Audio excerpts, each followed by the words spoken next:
हरे कृष्णा। आप सभी भक्तों का धन्यवाद। यहाँ पर हम सभी विद्यार्थियों को यहाँ पर जब आए तो नरसिम्हा कृपा प्रभु, गोकुलानंद प्रभु काफ़ी अच्छे से ध्यान रख रहे हैं हमारा। तो प्रभु जी ने बताया कि हमें कुछ बताना है। अब हिंदी का अधिक अभ्यास रहा नहीं, क्षमा कीजिए यदि कुछ त्रुटि हो जाए।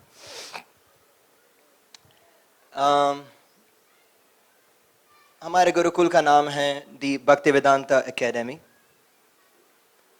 इस एकेडमी के अंतर्गत काफ़ी सारी स्कूलें हैं। एक है श्री सांदीपनि मुनि आश्रम, श्री रूपानुग पारमार्थिक विद्यापीठ, श्री यज्ञवराह विद्या क्षेत्र। ये जो सारी स्कूलें हैं लड़कों के लिए हैं और माताओं के लिए हैं श्री अनुसुईया विद्या मंडल। और इन सभी स्कूलों के कुलपति हैं श्री प्रभुपाद जी के शिष्य श्रील भक्ति विद्यापूर्ण स्वामी महाराज।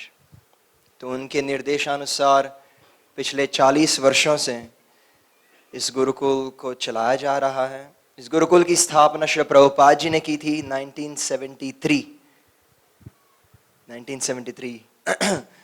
वहाँ पर 10 नेपाली ब्राह्मणों को लाकर उन्होंने वहाँ पर गुरुकुल की स्थापना की।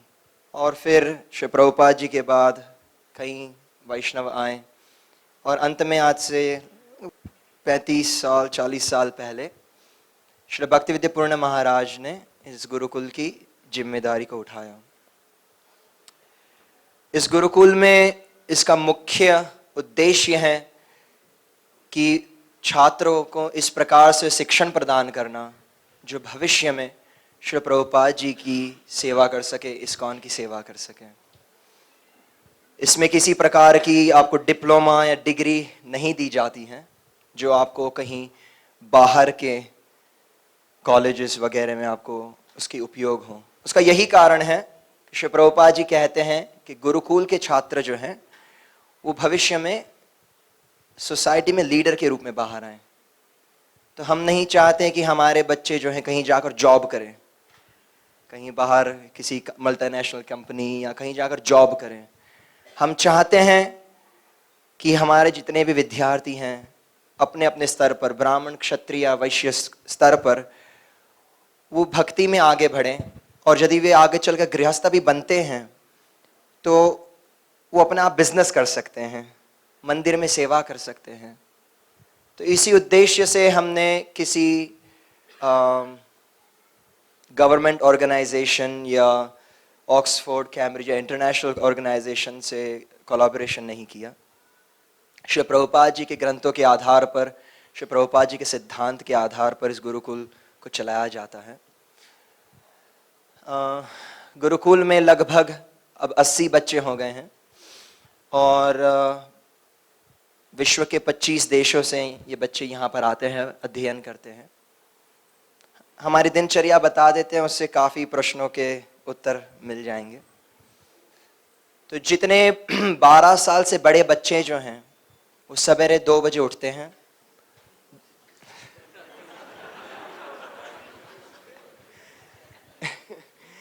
2 से 2:40 तक में स्नान करके तैयार हो जाते हैं।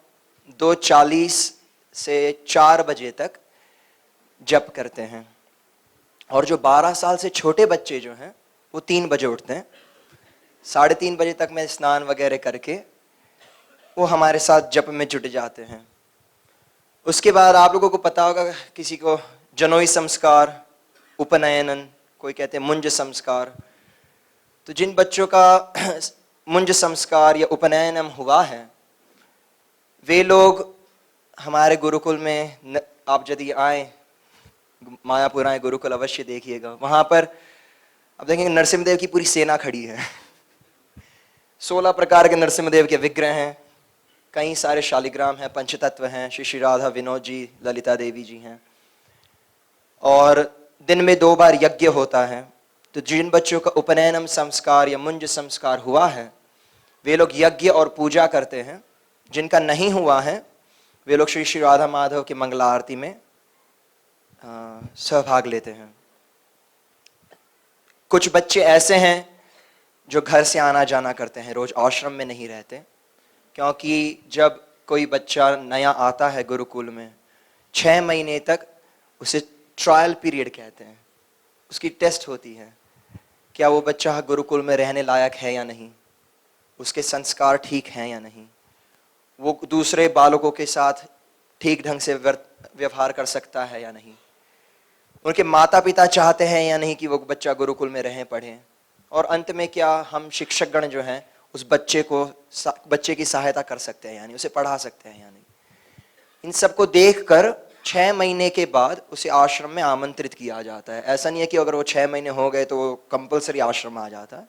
जब बच्चा अपने आप तैयार हो जाए, माता पिता तैयार हों और शिक्षकगण जो हैं वे तैयार हों बच्चों को लेने के लिए, आश्रम में रखने के लिए, तब उसे आश्रम में आमंत्रित किया जाता है।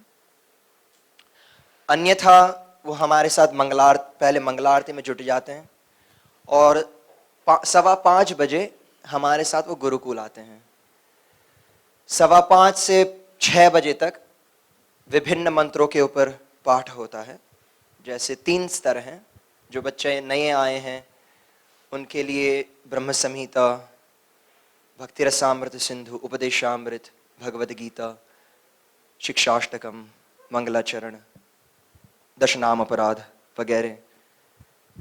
जब इस स्तर को वे लोग पार करते हैं तो पंच उपनिषद जैसे तैतरीय उपनिषद वगैरह, और जब वो पार हो जाए तो सामवेद और यज्ञ और पूजा के विभिन्न मंत्रों को वे लोग सीखते हैं। 6 से 6:40 तक पूरे गुरुकुल की साफ सफाई होती है, झाड़ू लगाना, जो दीप प्रज्वलित होते हैं, गुरुकुल में बिजली नहीं है, केवल एक बिल्डिंग में रखी है, बाकी पूरे गुरुकुल में दिए लगते हैं, तो वो दीप को बुझाना, पानी के घड़े भर कर रखना, पुष्प चयन करना, तुलसी चयन करना, दूसरे दिन के लिए चंदन घिस कर रखना वगैरह, क्लासरूम सेटअप करना वगैरह। 6:20 से 6:40 तक हमारे श्री लक्ष्मी नरसिम्हा, राधा विनोद जी, ललिता देवी पंचतत्व की दर्शनार्थी, श्री प्रभुपाद गुरु पूजा, और 6:40 से 7:20 तक सभी के लिए फिलॉसफी क्लास। तो जो एकदम छोटे बच्चे हैं 5 से 10 साल के बीच में, उनको आप सिद्धांत सुनाने बैठेंगे सब सो जाएंगे, तो उनके लिए पुराण, महाभारत, रामायण, विभिन्न पुराण, उसके द्वारा उनको संस्कृति की शिक्षण दी जाती है।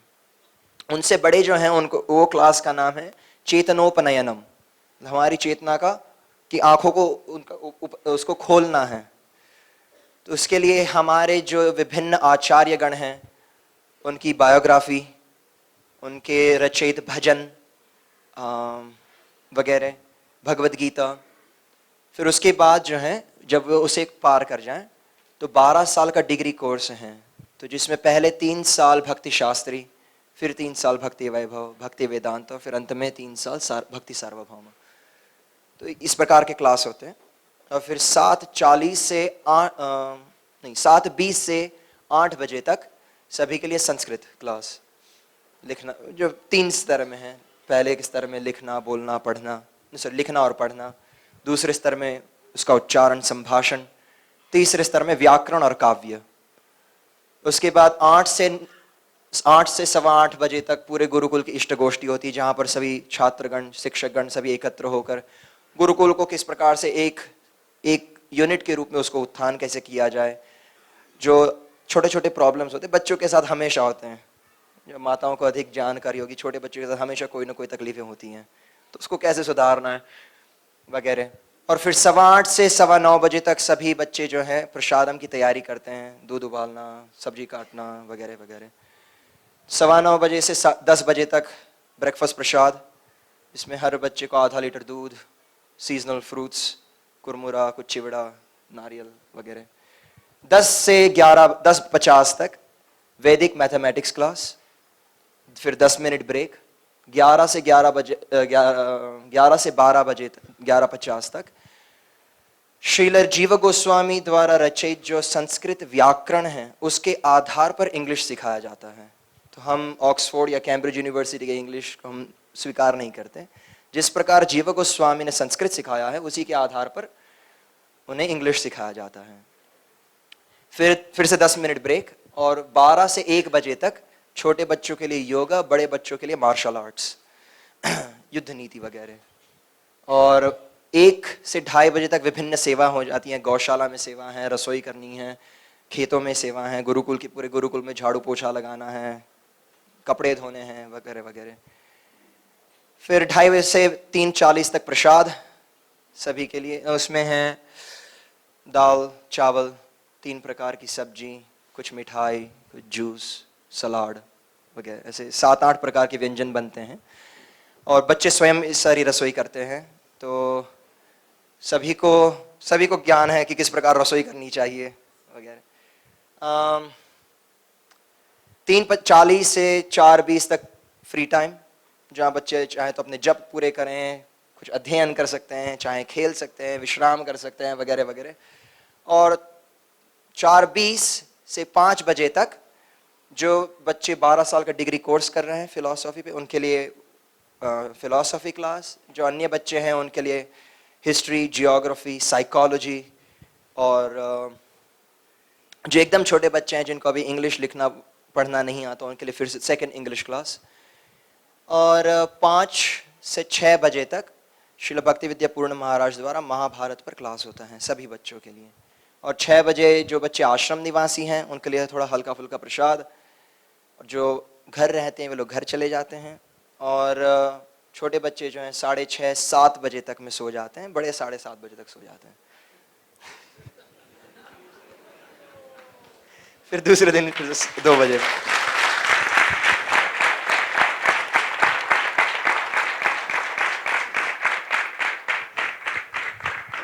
इस प्रकार उनकी दिनचर्या है। और ये दिनचर्या जो है हफ्ते में 4 दिन, और दूसरे जो 3 दिन है उसमें थोड़ा कोई क्लासेस नहीं, क्योंकि हमने थोड़ा स्टडी किया, थोड़ा रिसर्च किया। जो बच्चे हैं वो एक हफ्ते में केवल 4 दिन पढ़ सकते हैं। दूसरे 3 दिन आप अगर उनको ज़्यादा पढ़ाए तो वो अंदर नहीं जाता, सब बाहर रहता है, घूमता फिरता है। तो हर बुधवार, शनिवार और रविवार कोई क्लास नहीं। उस दिन बुधवार के दिन पूरे गुरुकुल की महा क्लीनिंग, मतलब जो स्थान हम लोग रोज साफ सफाई नहीं कर सकते बुधवार को करते हैं। वो सवेरे 5 बजे से लेकर 9 बजे तक, 9:30 बजे तक समाप्त हो जाता है। फिर प्रसाद, फिर आर्चरी क्लास, धनुर्विद्या, और शाम को म्यूजिक क्लास। और जो सेवा है वो सेवा चलती रहती है, बाकी के टाइम फ्री टाइम, खेलो कूदो आनंद करो। हर शनिवार को जैसे इस्कॉन के मंदिर में संडे फीस्ट होती है, गुरुकुल में सैटरडे फीस्ट होती है। तो उसमें अलग अलग देशों से पकवान बनते हैं। रोज केवल बंगाली प्रिपरेशंस बनते हैं, पर उस दिन south Indian, north Indian, Gujarati वगैरह वगैरह, ताकि बच्चों को जो है पूरे विश्व की क्यूजिन सीखने मिले। और रविवार के दिन हम पूरा दिन मंदिर में रहते हैं 10 बजे तक। और फिर शाम को जो है music class, mridanga, harmonium, flute, बांसुरी वगैरह। और बाकी का दिन छुट्टी। और गर्मी की ऋतु में गंगा जी में जाते हैं स्नान करने। कई बच्चे हैं जो गंगा जी आर पार तैर के आ सकते हैं। एक घोड़ा भी है गुरुकुल में, अगर किसी बच्चों को घुड़सवारी की इच्छा हो, घुड़सवारी कर सकते हैं। कई लोगों को लगता है कि ये जीवन जो है बड़ा तपस्यामय जीवन है, पर हमारे लिए ये बहुत ही आनंदमय जीवन है। इसमें बहुत किसी प्रकार की चिंता नहीं है। एग्जामिनेशंस होते हैं, पर एग्जामिनेशन के बारे में कोई स्ट्रेस नहीं है। कोई व्यक्ति बता रहे थे भारत जो है सुसाइड केस में नंबर 1 है, क्योंकि आजकल जो स्टूडेंट्स हैं, स्ट्रेस, एग्जामिनेशन का इतना स्ट्रेस है कि वो लोग को पता नहीं है कि वो पास होंगे फेल होंगे, जाके आत्महत्या करते हैं। हमारे यहाँ थोड़ा अलग सिस्टम है। हर बच्चा जो है उसकी अपनी एक स्पीड होती है। हो सकता है वो मैथमेटिक्स में होशियार हो पर इंग्लिश में कमज़ोर हो, या लैंग्वेजेस में होशियार हो, साइंस में कमज़ोर हो। तो हर बच्चे की अपनी स्पीड से वो लोग पढ़ाई करते हैं। जो टीचर हैं, जो शिक्षक हैं, वो जो सबसे तेज बच्चे हैं, जो सबसे आगे जा सकते हैं, उनको सिखाते हैं। वे बच्चे अपने जूनियर्स को सिखाते हैं, वे अपने जूनियर्स को सिखाते हैं। उस हिसाब से हर बच्चा जो है अपने आप में एक शिक्षक भी है। और अगर अपने विषय को ठीक प्रकार से सीख न लें तो वो किसी को सिखा नहीं सकता। तो उससे हमें ये भी पता चलता है कि ये बच्चा अपने विषय में पक्व हो गया है और वो किसी को सिखा भी सकता है, और एक ही क्लास में 20 साल का लड़का और 5 साल का लड़का साथ में पढ़ सकते हैं। और जब एग्जामिनेशंस होती है तो जो बच्चा जिस स्तर पर है उसी स्तर पर उसका एग्जामिनेशंस होते हैं, तो कोई बच्चा फेल नहीं होता। पर उनको प्रोत्साहन दिया जाता है कि वो अपनी ओर से पूरी क्षमता से वो अध्ययन करें। तो इस प्रकार से हम आगे चलते हैं, पढ़ते हैं, और साल में एक बार इस प्रकार यात्रा पर आते हैं बाहर। तो बच्चों को जो है बाहर की दुनिया का ज्ञान मिलता है कि क्या हो रहा है। हम लोग ऐसे नहीं मायापुर के एक द्वीप में बंधे हुए हैं जंगल के बीच में, पर यहाँ पर देखने मिलता है, सीखने मिलता है। अलग अलग मंदिर किस प्रकार से अलग अलग प्रोग्राम करते हैं, किस प्रकार से वो लोग भक्त बनाते हैं, किस प्रकार से वे लोग आगे बढ़ते हैं, हमें शिक्षण मिलता है। और बच्चों को बाहर देखने मिलता है, परिक्रमा हो जाती है, कुछ सीखने मिलता है। जब बच्चों को कई बार ऐसा लगता है कि बस अब गुरुकुल में हमें हमारे सीखने लायक कुछ बचा नहीं है, हो गया, तो उसे किसी मंदिर में भेज दिया जाता है, बोले आप वहां जाकर रहिए ब्रह्मचारियों के साथ। जैसे चौपाटी मंदिर में हमारे एक बच्चे गए थे, दक्षिण भारत में एक मंदिर है, वहां पर कुछ बच्चे गए, तो दिन भर वो लोग बुक डिस्ट्रीब्यूशन प्रोग्राम सब करते हैं। तब जाके उनको पता चलता है कि नहीं, गुरुकुल में जो शिक्षा दी जाती है इट्स रियल। ऐसा नहीं है कि कुछ 500 साल 1000 साल पहले की कुछ बातें चलती हैं, जो क्योंकि भक्ति विद्या पूर्ण महाराज हमेशा बताते हैं अगर आप गुरुकुल में सक्सेसफुल हो आप कहीं पर भी सक्सेसफुल हो सकते हो। और मेरे एक मित्र ने कुछ ही समय पहले बताया था, अगर एक व्यक्ति 50 बच्चों को संभाल सकता है वो इस विश्व की किसी भी कंपनी को संभाल सकता है।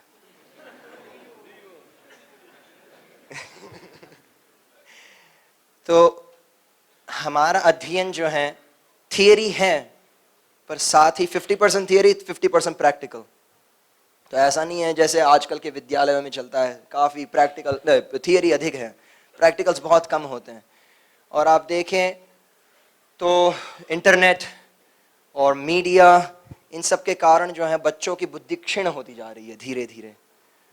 जब हम बच्चे थे तब देखते थे कि 4 बजे या 5 बजे लेट में लेट 5 बजे सभी बच्चे जो हैं पूरे कॉलोनी के बच्चे नीचे होते हैं खेलने के लिए 5 से 7 बजे तक। आज कोई बच्चा खेलने नहीं जाता।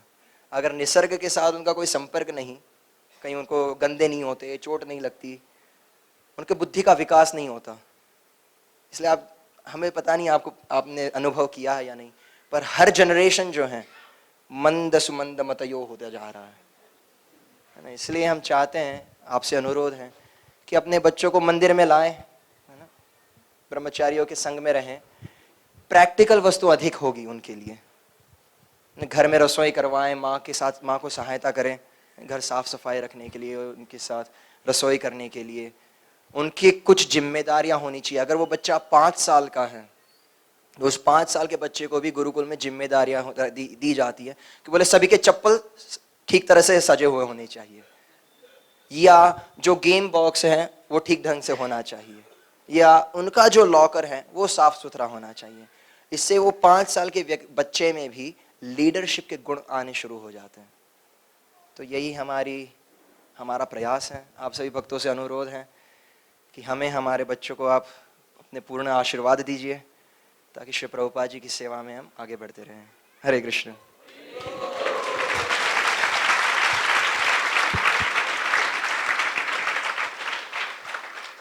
जय भक्ति वेदांत एकेडमी की। तो आप लोगों को बता दूं ये सब कलयुग में हो रहा है।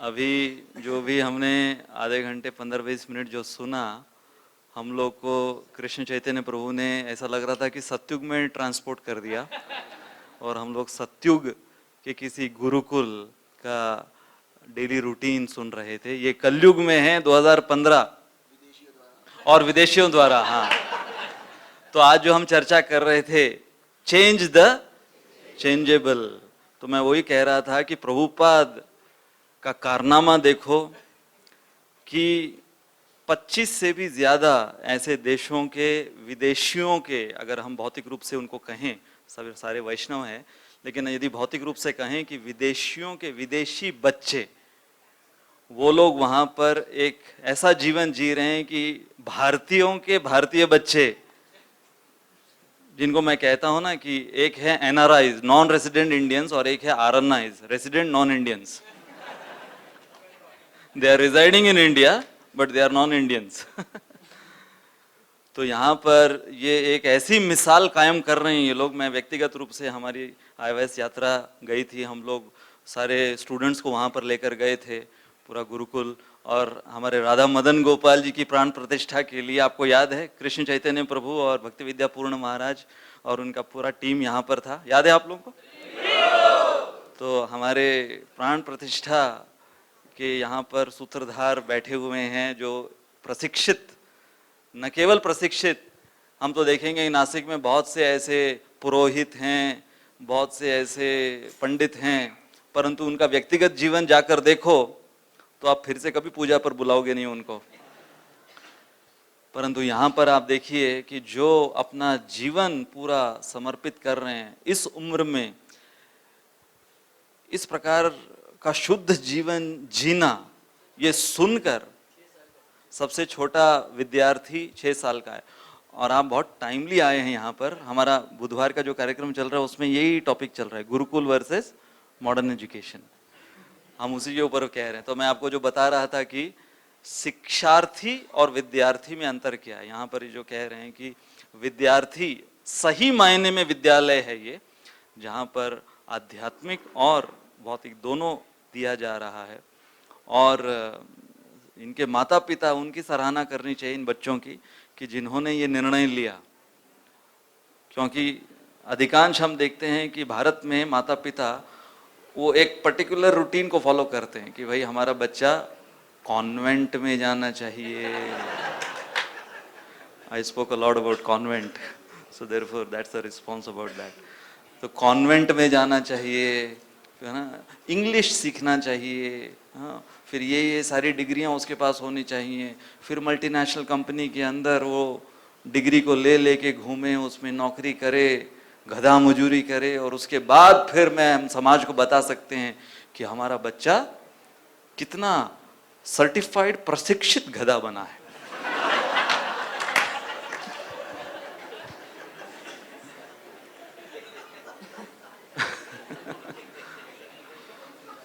तो कल मैं मालेगांव में लेक्चर दे रहा था कि कल हमने 15 अगस्त स्वतंत्रता दिवस मनाया। हर साल मनाते हैं कि हमारा भारत देश स्वतंत्र हुआ, परंतु वास्तविक रूप में यहाँ पर आप देखिए कि श्रील प्रभुपाद ने ये जो हमें सारे सिस्टम्स दिए, उसमें से ये एक गुरुकुल सिस्टम, जो कि भक्ति विद्या पूर्ण महाराज के बहुत ही सुंदर निर्देशन में, उनकी काबिलियत के वजह से उन्होंने ये कर दिखाया है कि आज भी ये जो एज ओल्ड गुरुकुल सिस्टम अपना जो हुआ करता था, जो मैंने बताया मैकॉले ने जिसको ग्लोरीफाई किया था ब्रिटिश पार्लियामेंट में हमारे गुरुकुल सिस्टम को, जो कि उन्होंने बहुत सिस्टमैटिकली इसको एबॉलिश किया ब्रिटिशर्स ने, और श्रील प्रभुपाद के ऐसे अमेरिकन डिसाइपल्स ने उसे पुनः स्थापित किया, जो हमको करना चाहिए भारतीयों को। किसने स्थापित किया? फिर से प्रभुपाद द्वारा प्रशिक्षित उनके अमेरिकन डिसाइपल्स ने, जैसे भक्ति विद्या पूर्ण महाराज इत्यादि। तो इसलिए यदि मैं यही कह रहा था कल, यदि हम अपने आप को स्वतंत्र भारत का एक स्वतंत्र नागरिक कहते हैं, तो कम से कम हम भारतीय बने पहले।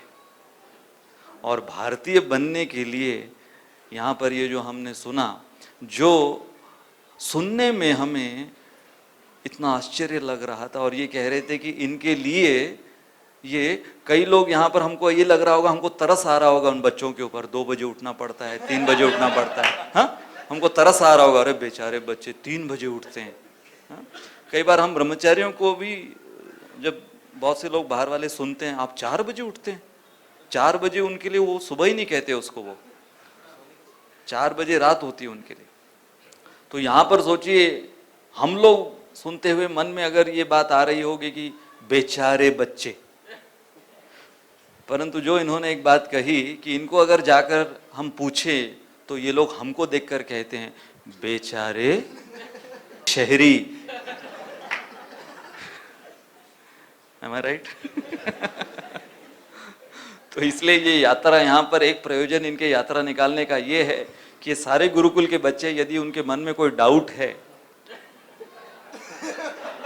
कि बाहर का जीवन कितना परेशान युक्त जीवन है, अगर उनको कोई डाउट है तो भाई जाके देख लो।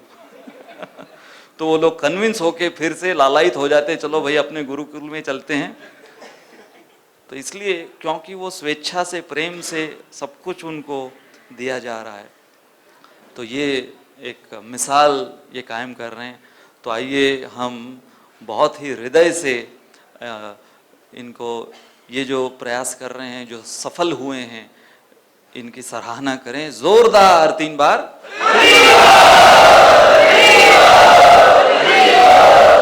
और आपका यदि मायापुर जाना हो तो मैं कहूँगा अवश्य ही आप गुरुकुल विजिट कीजिए। हाँ, हो सकता है कि आपका स्ट्रेंथ बढ़े गुरुकुल का। यहाँ पर कोई अगर हिम्मत रखता है अपने बच्चों को वहाँ भेजने का, तो ये एक और प्रेरणास्पद बात होगी। जय श्रील प्रभुपाद की, अनंत कोटि वैष्णव वृंद की, जय गौर प्रेमानंदी।